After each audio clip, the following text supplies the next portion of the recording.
Mr. Song to the stage.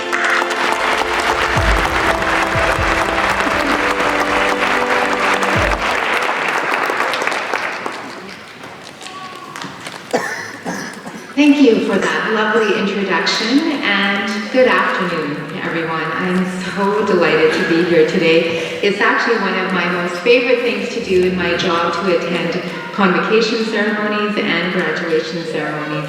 And I'm particularly delighted today because I know that we have a lot of graduates who have gone through the practical nurse program, dental assistant, social services, educational assistant, employment training, accountant assistant, academic upgrading, and of course, English as a second language training. So this is incredible, and I do congratulate all of you. I want to start off just by saying, first of all, how proud I am of all of the graduates today. It hasn't been easy to get to this point. I know there have been so many challenges and hurdles along your way, but you never gave up. You did it. Here you are today. And I think we should give you a round of applause for that.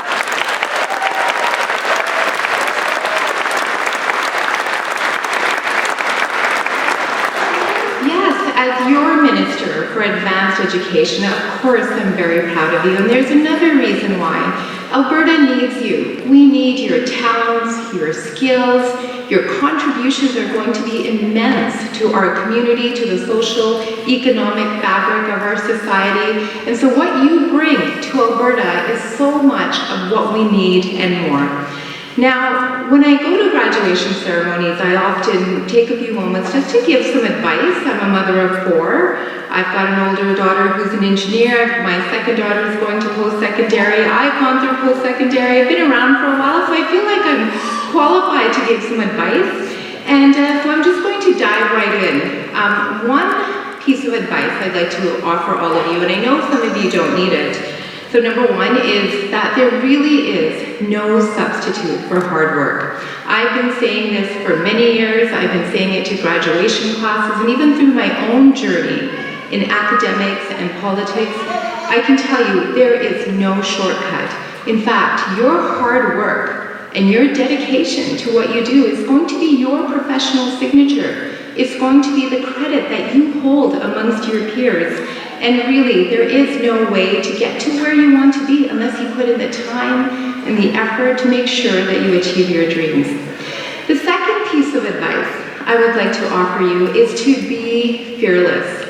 And this is something that I've learned over the years, and I didn't start off that way. And I'm just going to tell you a little bit of a story about myself. So there was this dream job that I had, that I applied for. I studied, I got ready, I spoke to people, and I thought I had it, but I was a little bit worried.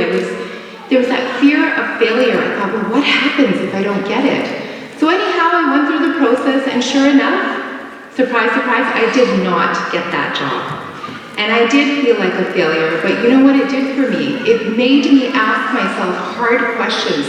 Is this right for me? Is this company right for me? So what I ended up doing was I ended up leaving that organization. I got so many other consulting offers, and it also opened up a pathway to get into politics. And the work that I do now is so gratifying and so incredibly important in terms of giving back to society and being a part of public service. The third piece of advice I would give to you is please pay it forward. It is so important as you achieve success, and you are successful, but as you get into the workforce and you follow your path and your journey to the point where you want to be, to always remember that there are so many other people who could actually benefit from your advice, from your feedback, and from your volunteerism. It's always incredibly important to make sure that you look at those elements of society that resonate with you and try to give the gift of time through volunteerism and through mentorship. And I can tell you from my experiences that service, particularly selfless service, is the secret to happiness. So those are my 3 pieces of advice for you. I'll just summarize it again. There is no substitute for hard work. Be fearless. Talk to people. Find those mentors. Put yourself out there. And of course, give back to society in whichever form you can. I do want to thank Dr. Tom Snell for this opportunity to come and share a few words with all of you, and I also think we should give him a round of applause as well.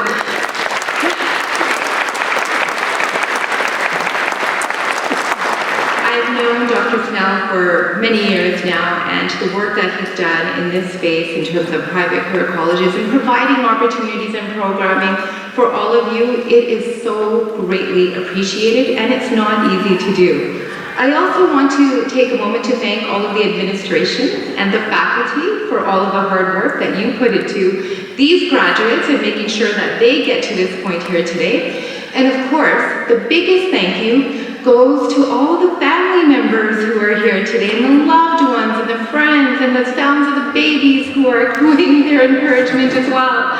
Without your support and your guidance and just being a rock for the graduates, they would not be here today. You are owed a big, big thank you. So that is the final round of applause that I say from me. That goes out to you. Thank you once again for this opportunity to share a few of my thoughts with all of you. Again, my name is Rajan Sani. I'm your Minister of Advanced Education. And if you ever have any questions or if you ever want to touch base, please don't hesitate to contact my office. Thank you once again.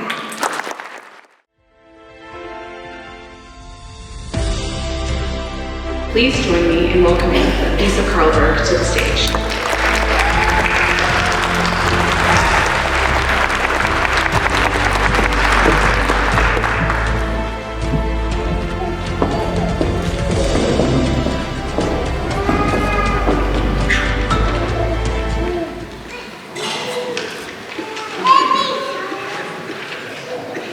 Good afternoon, President of the College, administrators, facilitators, ladies and gentlemen, and especially those graduating today, to whom I offer my most sincere congratulations. It is an honor to be here today as we celebrate this incredible accomplishment. I want to acknowledge our college, the educators, family, and friends who sacrificed and worked to see us to this hopeful moment. First, let me introduce myself. My name is Lisa Karlberg. I graduated from the licensed practical nurse program, which has been a dream of mine for over a decade. When I decided to go back to college as a mature student, I knew it wasn't going to be easy. I knew it would be challenging and test my abilities. But I was determined to see it through to the very end. I remember when I was searching for a program that I could be passionate about, the qualities I was looking for in a program, I knew I was searching for a college to educate and support me. A college where students face challenges and uncertainty. We're taught and shown adaptability and resilience and to embrace change. A school where students are taught to think critically, discover passions, and hone learn skills that lay the foundation for our future. A school we can be proud of. As you reflect on your time at Columbia College, I believe with most certainty that we could all say that education is not just textbooks or assignments, but it includes the friends we made, the skills we learned, and the educators who impacted our lives and future careers. Remember to take these experiences with you, incorporate them into your life. Do what you want and be who you want to be. You have achieved your goal and completed your studies from your programs. Use it well. Therefore, I invite you to think upon a quote that is dear to me from the founder of nursing, Florence Nightingale. She once said, "I attribute my success to this. I never gave or took any excuse." Congrats, graduates. I wish you years of success. Thank you.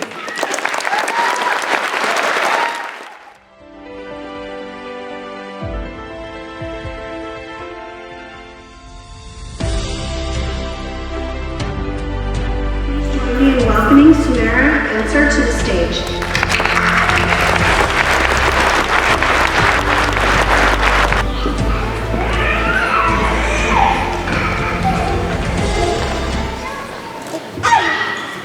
Thank you so much.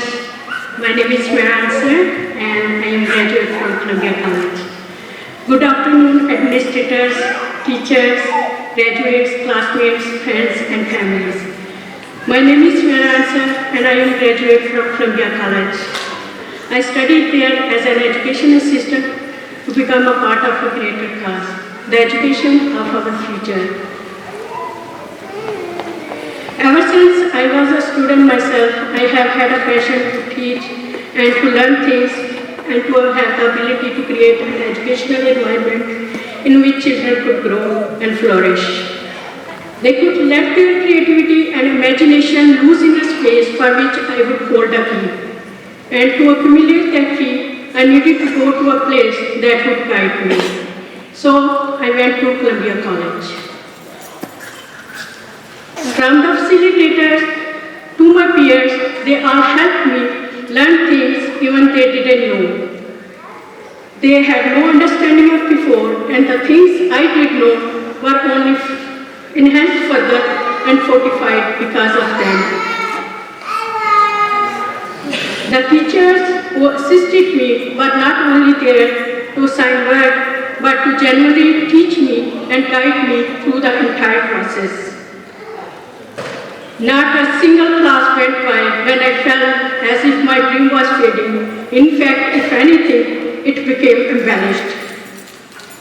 The things I learned fell into categories even deeper than what I expected.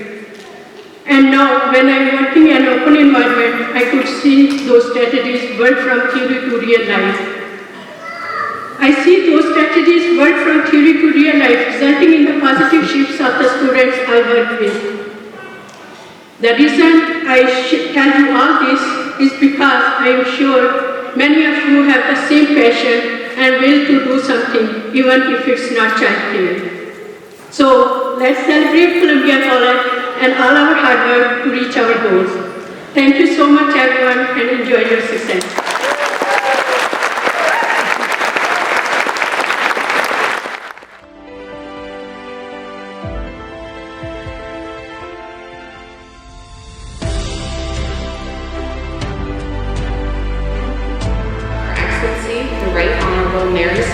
Governor-General of Canada, I am pleased to present the 2022-2023 Academic Medal to Baby Lovely Joy Lego from our practical nurse. Please come to the stage and accept her.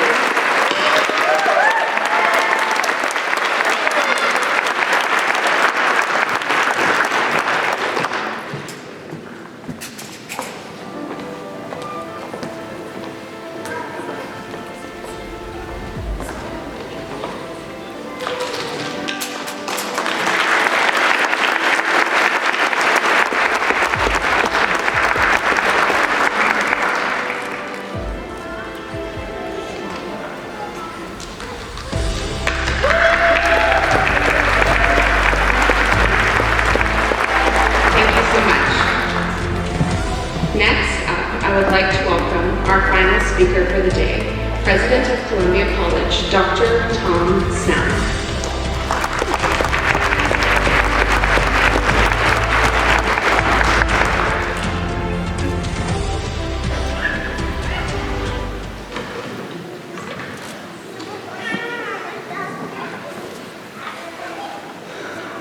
Wow, what an exciting day. Thank you for sharing it with us. We're so honored to have you here.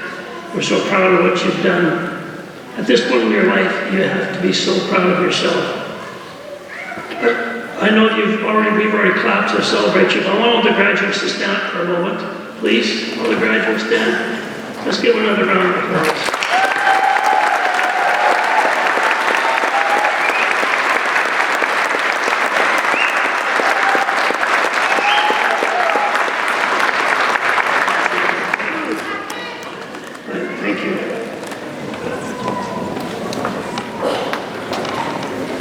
I know that a lot of the family have been here, some of them for about an hour and a half, so you've been sitting quietly, patiently for a long period of time. So maybe it's just a chance for the family members to kind of relax, loosen up.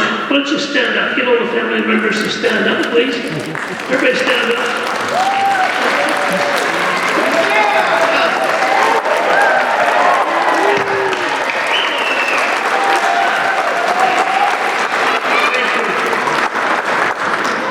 As the minister indicated, I'm sure every graduate here knows that part of their success lays in the path you help them follow. And so thank you so much for all your love, and all your care, and all your support to them. I really appreciate it. Madam Minister, board members, graduates, family members and friends, faculty members, staff and guests. Each of you graduated with a set of technical skills. These skills were in such areas as nursing, dental assisting, education assistant, social services, childcare, and accounting. During your program, you were introduced to 155 professional behaviors. They fall under 12 distinct categories. Question: what percentage of people lose their jobs because they perform poorly in one or more of these professional behaviors? Do you have any idea what percentage of people lose their jobs because they are weak in one or more of their professional behaviors? 30. Most of the, actually the research shows us about 85% of people lose their jobs, lose them because they lack one or more of their professional behaviors.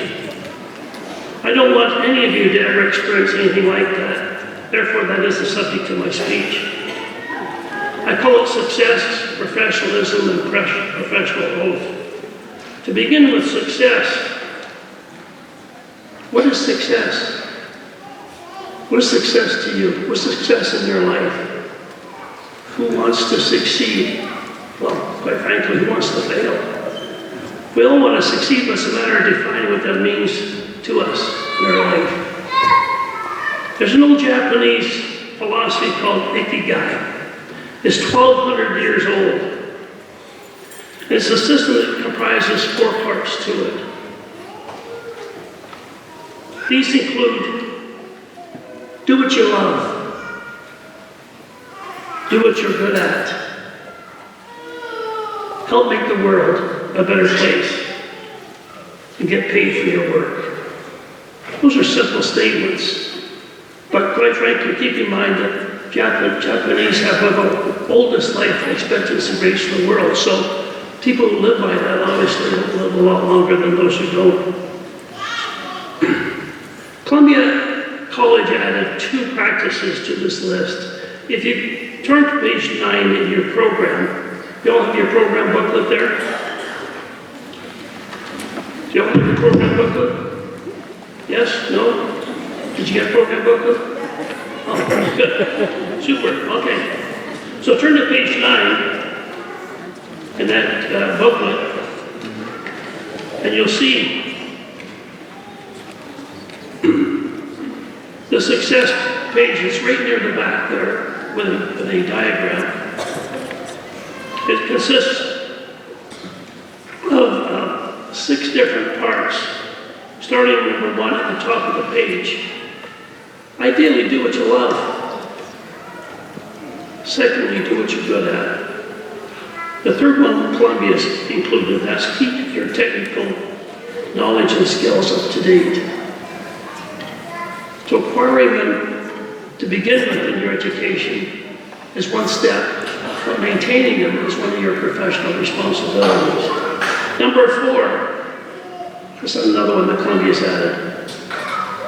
Always behave professionally. Number 5, help make the world a better place. Part of this is being positive. The other part of it is helping others. And 6, as you can see on the chart, get paid fairly for what you do. My second topic was on professional behaviors. In addition to continuing to develop your technical skills in such areas as nursing, dental assisting, education assistant, social work, accounting, and childcare, please continue to develop each of your 155 professional behaviors. Keeping in mind they're all listed on the Columbia College website, and they're referred to in the booklet. Just to remind you, these behaviors are included, and we have these behaviors are included in 12 distinct categories. First one is professional approach and ethical behavior. Second one was teamwork and interpersonal relations. Number 3 is performance. As the minister said, work hard, be focused, learn from those around you, and help others in your workplace. Number 4, lifelong learning and professional development. Communication. Now, this is an interesting one. I remember taking my first course of communication in university, and I thought, this is kind of a simple course. I haven't got much to learn, I already know how to speak.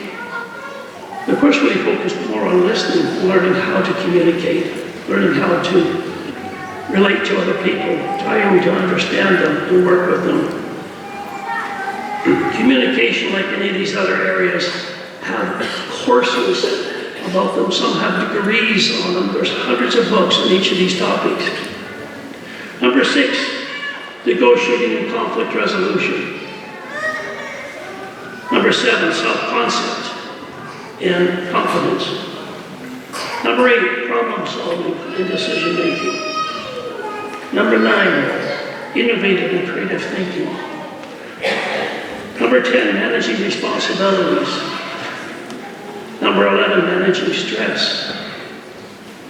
And finally, number 12, leadership style. And we should all understand that in an organization, regardless of your position, your duties and responsibilities, we all can be leaders within an organization. And if you look at that professional behavior document, it does describe many aspects of being a leader, being part of affecting the success of an organization. So just how strong are you in each of these professional behaviors? Here's a challenging activity. I'm sharing it with you. This could help strengthen your professional behaviors. It involves a few steps. First of all, ask your supervisor to rate you on each of these professional behaviors. Again, they're on our website. You can print them off. Give them to your supervisor and say, would you please rate me on a scale of 1 to 5. 5 being outstanding, 1 being, ooh, ouch. Secondly, rate yourself on a separate form. Third, compare and discuss your self-rating with your supervisor's rating of you. Agree to improve on 2 or 3 behaviors over the next set period of time. Next, complete the same activity as well as it relates to your technical skills in whatever area you've got your technical education. Do these 2 activities at least once a year. That takes me to my 3rd topic, which is professional oath. Question, would you like to be treated as a professional? Who's got a hand up on that? Who wants to be treated as professional? A few of you? Most of you? All of you? Hopefully all of you. If so, then you need to act as a professional each and every day. One way to communicate your desire to be treated as a professional is presented on page 6 to 7 in your booklet. So again, if you turn your booklet to page 6 and 7, you'll see 2 documents there. Page 6 talks about the professional oath and commitment to excellence. The second part of it, which is on page 7, is the professional oath itself, with a statement and room for signatures to occur.